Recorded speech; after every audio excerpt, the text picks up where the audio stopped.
इन जनाब से मिलिए, इन जनाब से मिलिए। जानते हैं बीजेपी के एक और होनहार सांसद ने क्या कारनामा कर दिखाया है। कल तक तो आप विजय शाह के बयान पर अपना सिर पीट रहे थे, गुस्से में आग बबूला हो रहे थे, आक्रोश में थे। अब बीजेपी के एक और सांसद ने सारी हदें पार कर दी। यह सांसद कौन है और ऐसा कौन सा इसने बयान दिया, पहले आप वो सुन लीजिए, फिर इस बयान की सच्चाई क्या है जो पूरे देश में एक बार फिर से नया सियासी तूफान ले आया है, वो आपको बताऊंगा। मगर देश को शर्मसार करने वाले विजय शाह के बाद एक और नया बयान बीजेपी के ही नेता का, पहलगाम आतंकी हमले को लेकर बीजेपी के ये नेता क्या कह रहे हैं, सुनिए, जरा ध्यान से सुनिएगा। हो सकता है कि आपको गुस्सा भी आए, सुनिए। वहां पर जो हमारी वीरांगनाएं बहन थी, जिनकी मांग का सिंदूर छीन लिया गया, वीरांगना का भाव नहीं था, जोश नहीं था, जज्बा नहीं था, दिल नहीं था, इसलिए हाथ जोड़ के गोली का शिकार। लेकिन हाथ जोड़ने से कोई छोड़ता नहीं, हमारे आदमी वहां पर हाथ जोड़ के मारे गए। दोस्तों, ये बीजेपी के राज्यसभा के सांसद हैं रामचंद्र जांगड़ा साहब, जो कितना विवादित बयान दे रहे हैं वो आप सुन चुके हैं। क्या कह रहे हैं? कह रहे हैं पहलगाम हमले की जो पीड़ित महिलाएं हैं, वो पीड़ित महिलाओं में वीरांगना का भाव नहीं था।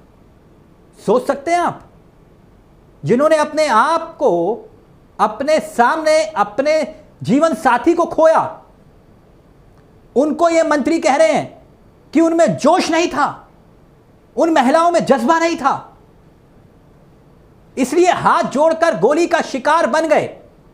दोस्तों, ये और आगे क्या कुछ कह रहे हैं वो भी मैं आपको बताऊंगा। मगर जानते हैं ये बयान इनके मुख से तब निकल रहे थे जब ये भी उसी मंत्री, जो मंत्री एमपी का है ना, विजय शाह की तरह मोदी जी की शान में कसीदे गढ़ रहे थे, ऑपरेशन सिंदूर की कामयाबी का सेहरा पीएम मोदी के सर पर बांध रहे थे, और तभी ये इस तरह का बयान देते हैं। अब आगे देखिए क्या कह रहे हैं, आगे देखिए क्या कह रहे हैं। आपकी स्क्रीन पर होगा दोस्तों जो ये कह रहे हैं। फिर उसके बाद एक और बड़ी खबर आपको बताऊंगा। दोस्तों, ये कहते हैं कि अगर पर्यटक आतंकियों के आगे हाथ ना जोड़ते तो मारे नहीं जाते। साथ ही ये भी कहते हैं जिन लोगों की वहां पर हत्याएं कर दी गई, उस समय उनकी पत्नियों में वीरांगनाओं का भाव और जोश नहीं था। ये यहीं नहीं रुकते हैं, और भी कुछ कहते हैं। मगर पहले मैं एमपी के जो मंत्री हैं विजय शाह, उन पर भी आना चाहूंगा। वो विजय शाह जो आज भी बीजेपी की आंख का तारा बना हुआ है। ये शख्स, जानते हैं, मैं विजय शाह का जिक्र इसलिए भी कर रहा हूं दोस्तों, क्योंकि ये जो हिम्मत आ रही है बीजेपी नेताओं में इस तरह का बयान देने की, वो क्यों आ रही है, वो विजय शाह उसका एक बहुत बड़ा उदाहरण है। सिर्फ विजय शाह के बाद जिस तरह बीजेपी के एक एक नेता सामने आकर इस तरह का बयान दे रहे हैं, वो विजय शाह इसलिए भी एक उदाहरण बना हुआ है क्योंकि उसके बाद एमपी के ही डिप्टी सीएम ने भी बयान दिया, देवड़ा जी ने।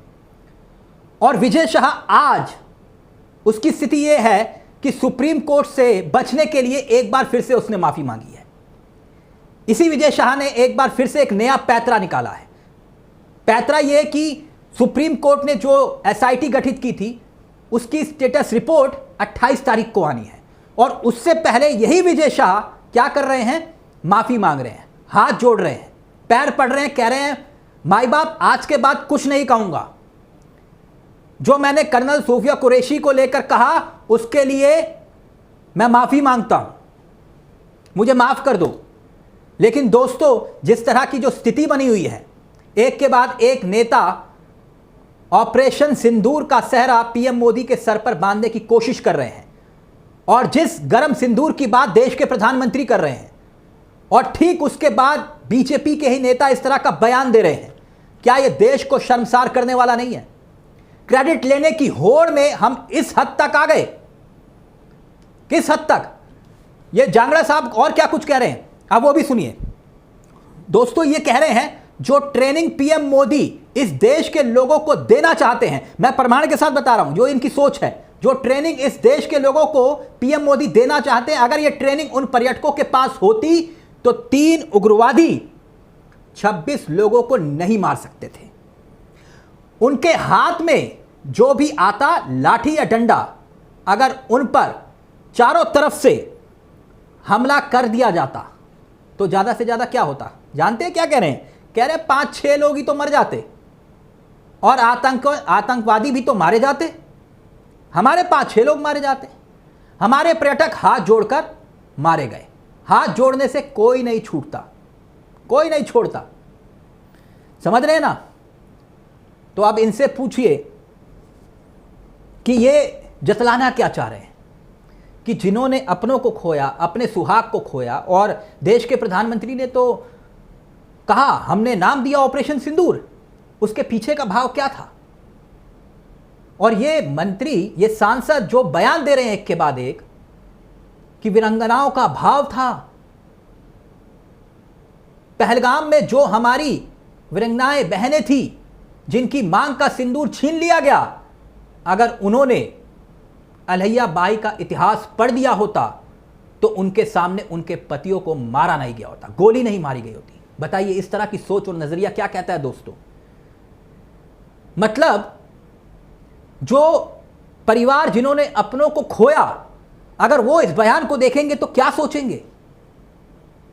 क्या सोचेंगे? जिस हालात में पहलगाम में वहां पर यह घटना हो रही थी, उस वक्त क्या स्थिति थी वहां पर? आप अपनी सरकार पर सवाल उठाने की बजाय, यह पूछने की बजाय कि आखिरकार वहां पे सुरक्षा क्यों नहीं थी, आज तक वो आतंकी क्यों नहीं पकड़े गए, वो उन आतंकियों को जमीन खा गई या आसमान निकल गया, लेकिन आप चाहते हैं कि पीएम मोदी के सर पर सिर्फ और सिर्फ ऑपरेशन सिंदूर की जीत का सेहरा बने। जो हमारी सेना ने कारनामा करके दिखाया, पाकिस्तान को मुंह तोड़ जवाब दिया, आप उसका सेहरा भी देश के प्रधानमंत्री के सर पर बांधना चाह रहे हैं। और उसी चक्कर में एक के बाद एक इस तरह का बयान दे रहे हैं जो देश को शर्मसार कर रहा है। और हकीकत दोस्तों यह है कि देश के प्रधानमंत्री हो या पार्टी के अध्यक्ष जेपी नड्डा हो या फिर गृह मंत्री अमित शाह हो, क्योंकि इन्हीं तीनों के इर्द गिर्द पार्टी चलती है, मैं इसलिए इनका नाम ले रहा हूं। बाकी बीजेपी नेता या मुख्यमंत्री जो बीजेपी शासित राज्य छोड़िए, किसी राज्य के मुख्यमंत्री जो सहयोगी मुख्यमंत्री है, सिर्फ चिराग पासवान को छोड़ के दोस्तों, किसी ने भी यह कहा कि ऐसे मंत्रियों के बयानों पर रोक लगे? और चिराग पासवान ने तो यह तक कह दिया था कि अगर यह शख्स मेरी पार्टी में होता, विजय शाह, तो मैं इसको पार्टी से निकाल देता, और वो भी पूरी जिंदगी भर के लिए। और उसके बावजूद भी पीएम मोदी खामोश रहें, सिर्फ गरम सिंदूर की बात करें और उनके नेता इस तरह का बयान दें, तो क्या दोस्तों यह सवाल नहीं खड़ा होता? इस खबर को लेकर आपकी क्या राय है, हमें जरूर कमेंट बॉक्स में बताइएगा।